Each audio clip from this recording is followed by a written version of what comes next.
La semana en RCR. Actualidad, entrevistas, comentarios del acontecer nacional e internacional en la semana de RCR TV.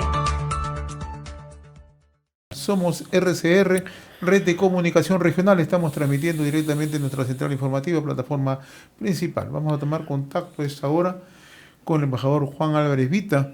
Hoy es 10 de diciembre, se está celebrando el Día de los Derechos Humanos, ¿no? El embajador Juan Álvarez Vita es un embajador de carrera, ha cumplido misión diplomática en Argentina, Hungría, Austria, Suiza, Uruguay, Costa Rica, Cuba, Indonesia, Timor Oriental, Naciones Unidas, ¿no? Y tiene bastante experiencia y además conoce mucho el tema de los derechos humanos, ¿no? Embajador Juan Álvarez Vita, qué gusto saludarlo. Gracias por atender esta comunicación a través de RCR, Red de Comunicación Regional. Muy amable por su atención. Igualmente, muchas gracias de parte mía, porque es una oportunidad para dar a conocer algunos aspectos sobre los derechos humanos, ¿no? Que no están lo suficientemente difundidos.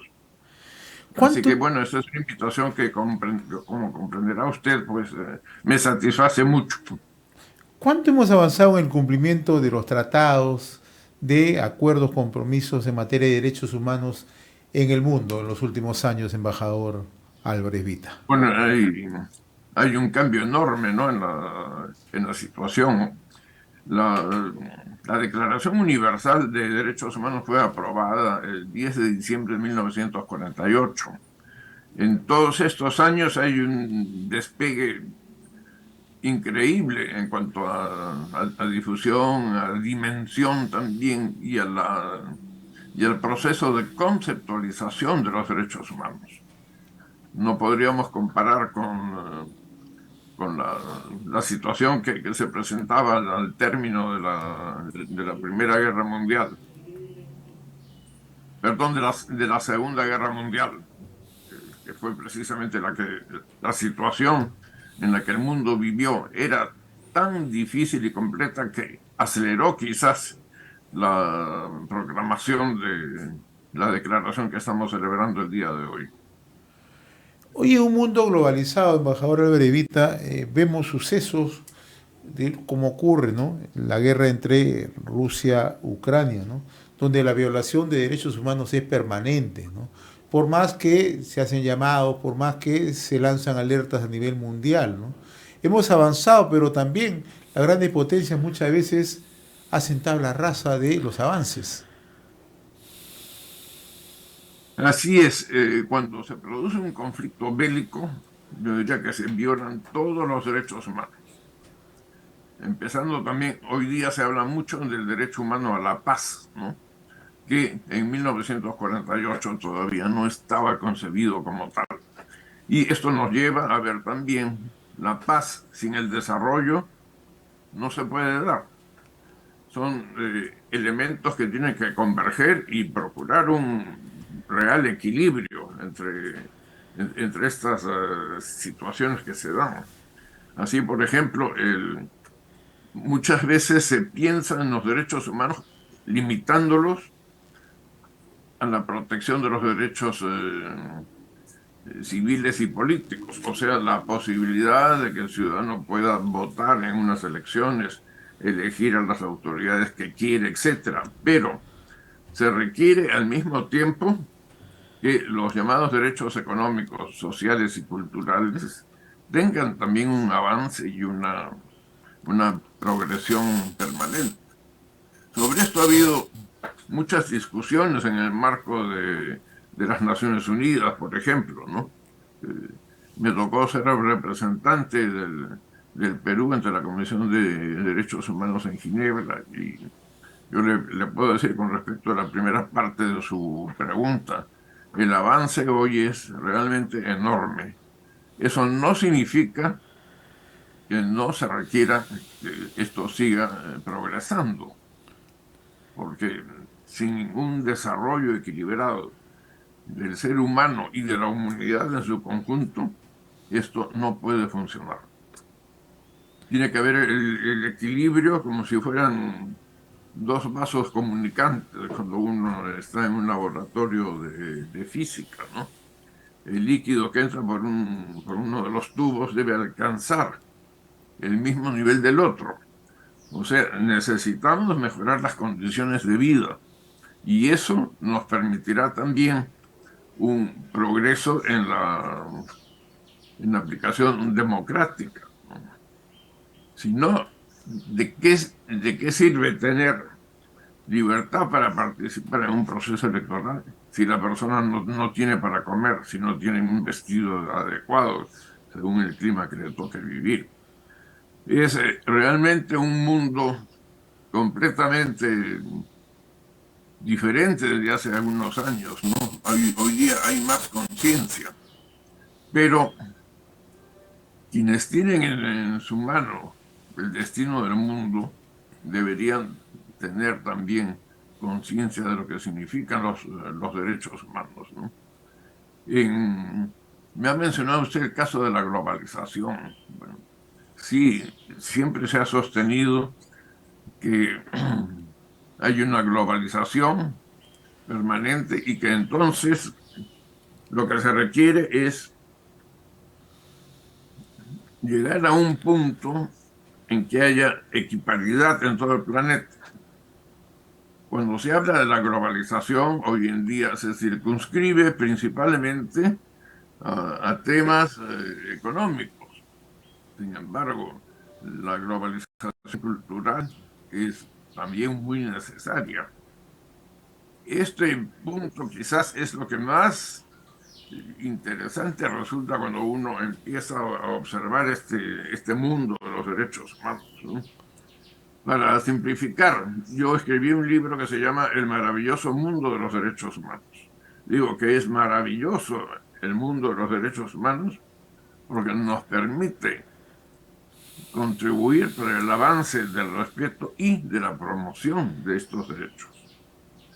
Y nos permite al mismo tiempo hacer progresar al conjunto de personas que vivimos en este planeta, teniendo en cuenta que cuando uno lucha por los derechos de los demás, también está aprovechando de ese progreso en esos campos, ¿no? Es verdaderamente muy satisfactorio el poder contribuir a los derechos humanos. Por esa razón, los felicito a ustedes verdaderamente por haber dedicado un tiempo para reflexionar sobre el tema de los derechos humanos. Embajador Álvaro Ervita, ¿por qué los estados, y vemos constantemente una especie de pugnas, los estados son reticentes, ¿no?, a estas aplicaciones de estos acuerdos, de estos convenios vinculados al respeto a los derechos humanos? También se acusa de que los derechos humanos han sido una especie de monopolizados por algunas organizaciones con ciertos parámetros políticos e ideológicos. ¿Cuál es su opinión respecto a esta apreciación? Sí, esa es una pregunta muy interesante y voy a intentar en estos minutos sintetizar esta cuestión. No es exacto que todos los gobiernos miren con reticencia a los derechos humanos y a los defensores de los derechos humanos. Esto se presenta cuando un determinado gobierno no cumple con un estándar mínimo de respeto y de promoción de los derechos humanos. Pero cuando hay una democracia, y repito lo que dije hace unos minutos, la democracia tiene que estar conjuntamente de la mano con la elevación del nivel de vida.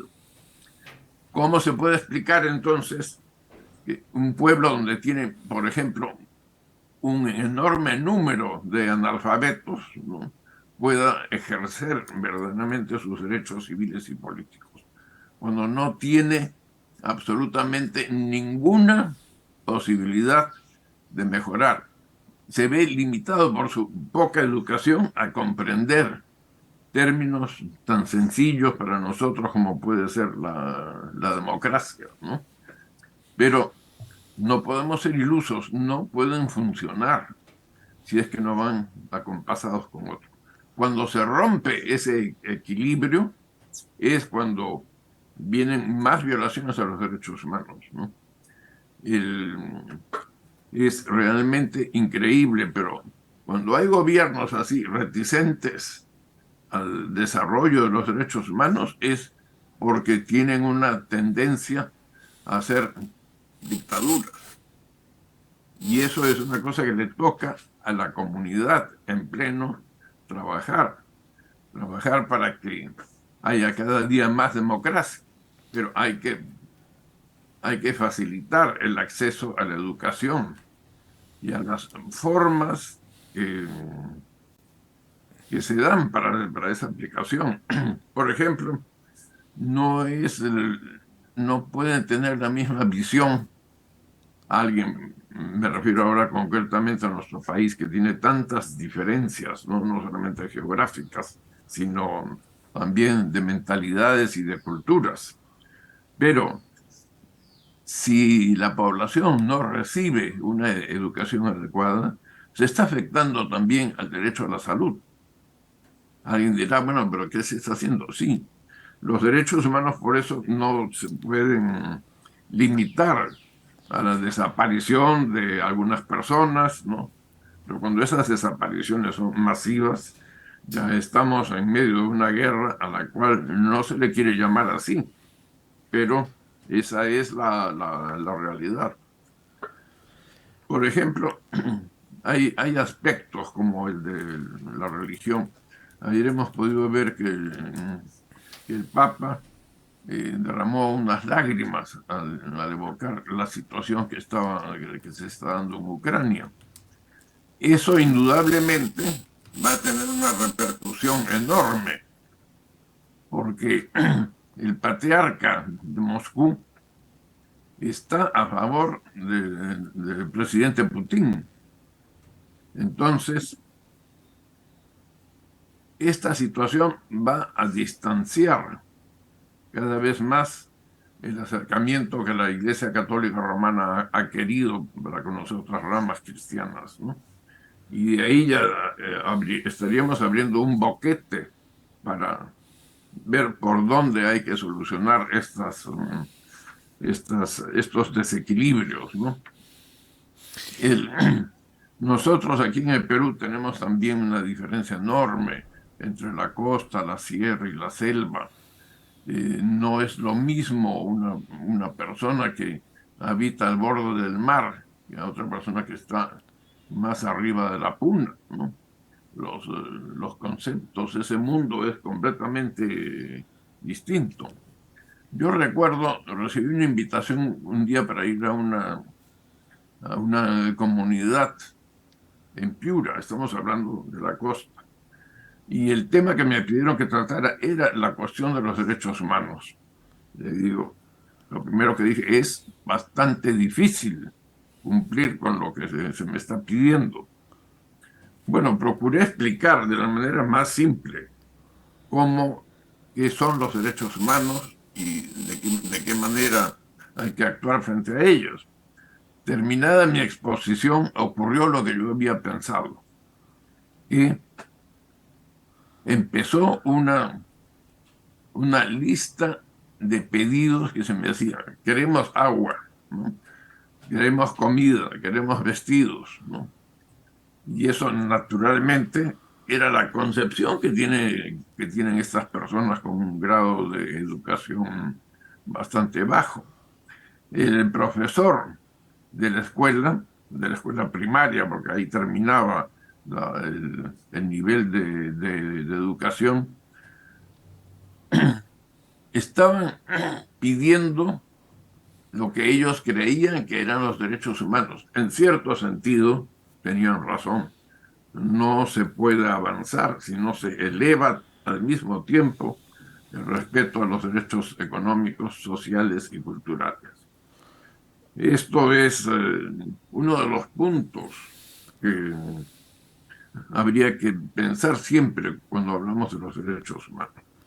Hay otras situaciones que también creo que podrían aclarar un poco más las cosas. Siempre se ha sostenido que la Declaración Universal de Derechos Humanos está comprendiendo una especie de globalización, entre comillas, ¿no? O sea, se habla de la humanidad de la manera especial como se quiera, pero en un mundo como el que nos encontramos en este momento, eso es todavía una situación por la que hay que caminar mucho. Quisiera señalar, por ejemplo, en esa Declaración Universal se menciona al mismo tiempo en su artículo 19 se dice que toda persona tiene derecho a cambiar de religión. Eso, por ejemplo, no es aceptado por los países de religión islámica, donde consideran que haber avanzado en ese sentido dentro de los parámetros que la fe islámica pueda tener. Ya para el islámico se ha llegado a un tope.